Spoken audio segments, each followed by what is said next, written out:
Today we're going to tackle the Justin Upton trade tree. You may be wondering which one. He was involved in two massive trades, from Arizona to Atlanta, and then from Atlanta to San Diego. Well, we're going to cover both of them, so this trade tree is going to be a little bit bigger than the last few have done. In January of 2013, Justin Upton was coming off a bit of a down year.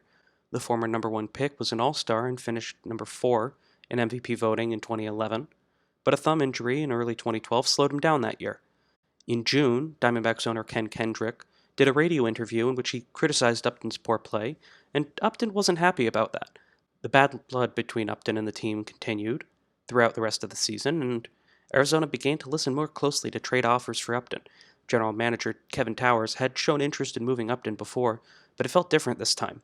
And despite his rough performance in 2012, he was a hot commodity. A 25-year-old two-time All-Star under contract for 3 more years is extremely valuable. Several teams expressed interest, and one, the Seattle Mariners, even had a deal in place to acquire Upton, but they were on his no-trade list, and he rejected the deal. On the other hand, the Braves were on an upswing and looking to compete.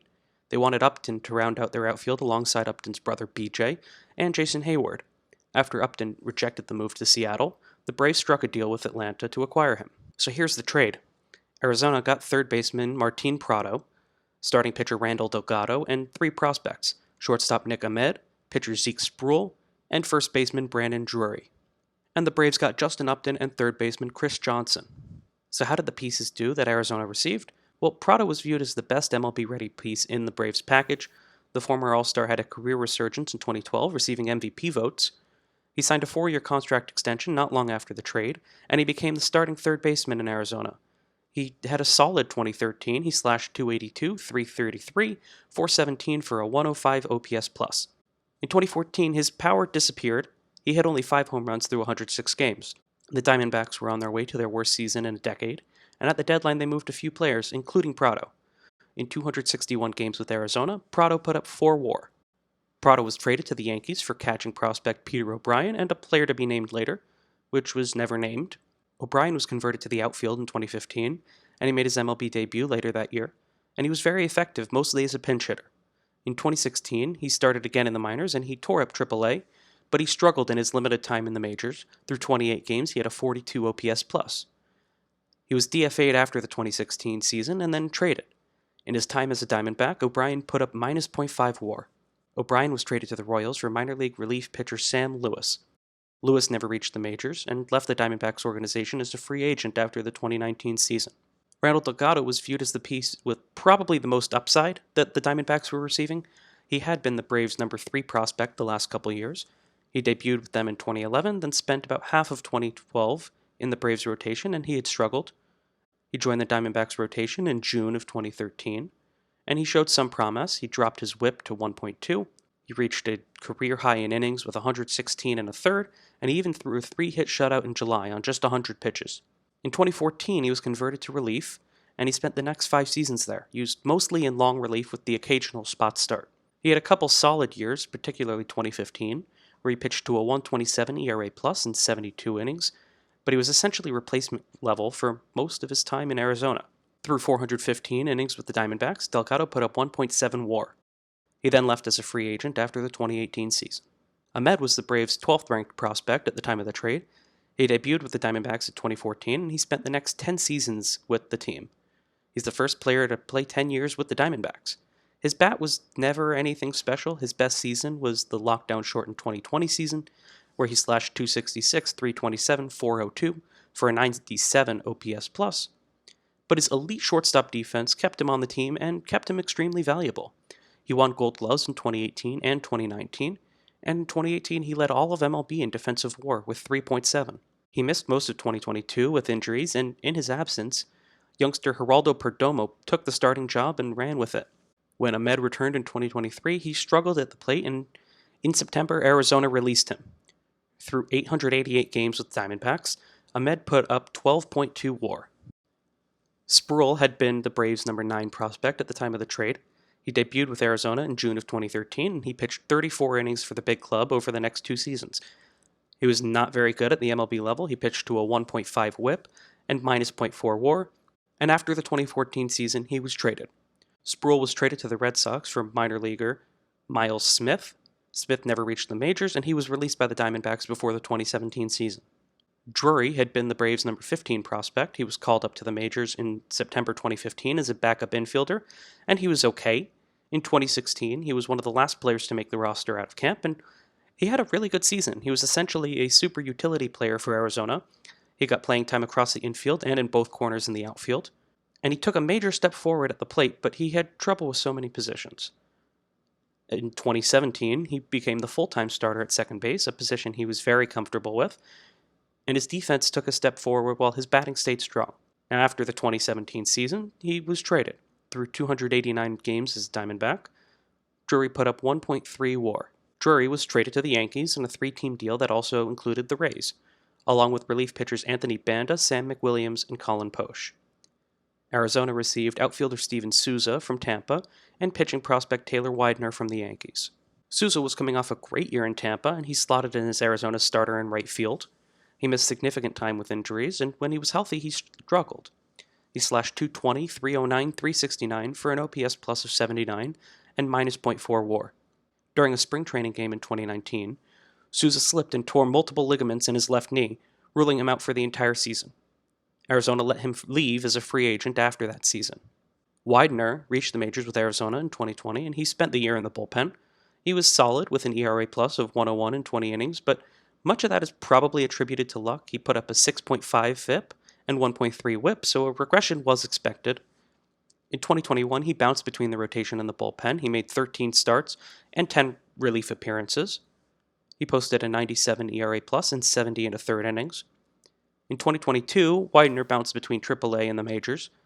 With the big club, he made 14 relief appearances, and after the 2022 season, he was released. In 107 and two-thirds innings with Arizona, Widener put up 1.1 WAR. So altogether, Arizona received 19 WAR in this trade, which is quite a bit of value out of trading 3 years of a player who they didn't want and didn't want to be there. Now, how did the Braves do? Well, we're going to start with Johnson. He became the starter at third base, and he had a breakout season in 2013. He slashed .321, .358, .457 for a 124 OPS plus, and he finished second in the batting race.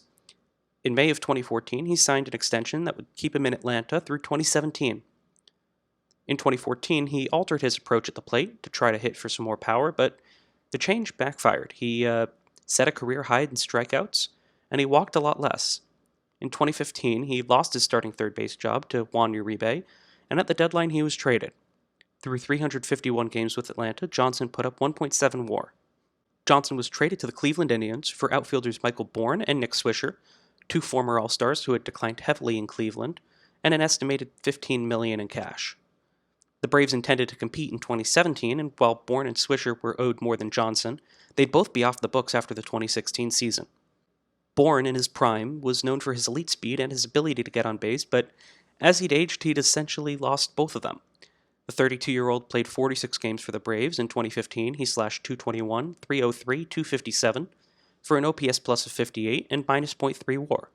With such poor performance, the Braves ate the rest of his contract and they released him in early 2016. Swisher was known more for his power. He rebounded somewhat with the Braves at the plate in 2015, but he was one of the worst defensive outfielders. In 46 games, he slashed .195, .349, .339 for a 93 OPS plus and minus .6 WAR. He was also released before the 2016 season. Now let's get to the big centerpiece, Justin Upton. Well, he switched from right field to left field for the Braves, and his power returned in 2013. He slashed .263, .354, .464 for a 124 OPS plus in 149 games. Unfortunately, his defense took a dip. He struggled to adjust to left field, and he put up a dreadful minus 1.6 defensive WAR. The season, however, was an improvement for the Braves, as they won 96 games and their first division title in 8 years. In the NLDS against the Dodgers, Upton struggled with just 2 hits, as the Braves lost in 4 games. Upton improved slightly in 2014. He slashed .270, .342, .491 for a 133 OPS plus in 154 games, and his improvement got him some accolades, including a Silver Slugger and some MVP votes. But the Braves as a whole struggled with a 79 and 83 record, and they missed the playoffs. And as such, they went into rebuild mode. They traded closer Craig Kimbrell and their entire starting outfield. Justin Upton, as the team's second best bat behind Freddie Freeman, was the most valuable of those pieces, even with only 1 year remaining on his contract. And the Padres were buying, trying to build up a new super outfield and contend for the playoffs. So the Braves and the Padres made a trade that sent Upton to San Diego. In his 303 games with Atlanta, Upton put up 5.9 WAR. Upton was traded with pitching prospect Aaron Northcraft to the Padres, and Atlanta received infielder Jace Peterson, outfielders Dustin Peterson and Malik Smith, and pitcher Max Fried. And we're going to look at both sides of this deal. Northcraft spent 2 years in the Padres system. He left as a free agent after that without playing any MLB games with San Diego.